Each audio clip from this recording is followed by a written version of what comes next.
The rain fell steadily over the little village, turning dirt roads into rivers of mud. Beneath the shelter of a tattered awning, Aria stood with her small wooden box of handmade trinkets. Each item, from delicately carved birds to braided bracelets, told a story she hoped would someday carry her to a better life. But today, like so many others, no one stopped to look.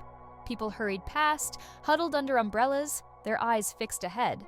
Aria clenched her hands, fighting the urge to give in to despair. How many more days like this could she endure? Dreams of art school felt like a far-off horizon she could never reach. Just as she was about to pack up, a small voice broke through the rain. "How much is that one?" She looked up to see a boy, his coat too big for his frame, pointing to a carving of a bird.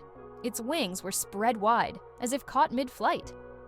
"2 coins," Aria said, doubting he had even one. To her surprise, the boy reached into his pocket and placed 2 worn coins in her palm.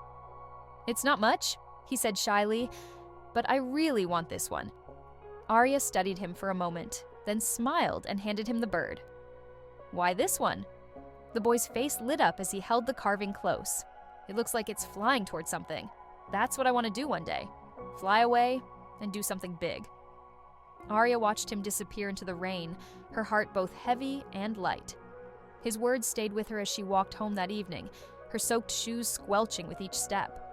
That night, she stayed up late, sketching designs by the flickering light of a candle. The boy's hopeful face was etched into her memory. Fly toward something. Months passed, and Aria's trinkets began to draw attention. A local shopkeeper noticed her work and offered to display it.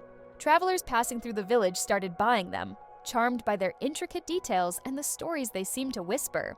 One day, a letter arrived. Inside was an acceptance to the art program Aria had longed for, along with a handwritten note. "Your work inspired me to believe in something bigger. Thank you for showing me how to fly. A friend." Attached was a photograph. The boy, now older, stood in front of an aviation school, a proud smile on his face. In his hand was the wooden bird she had carved. Aria pressed the letter to her chest, tears blurring her vision. She realized that even the smallest acts, a carving, a moment of kindness, could ignite a spark of hope in someone else.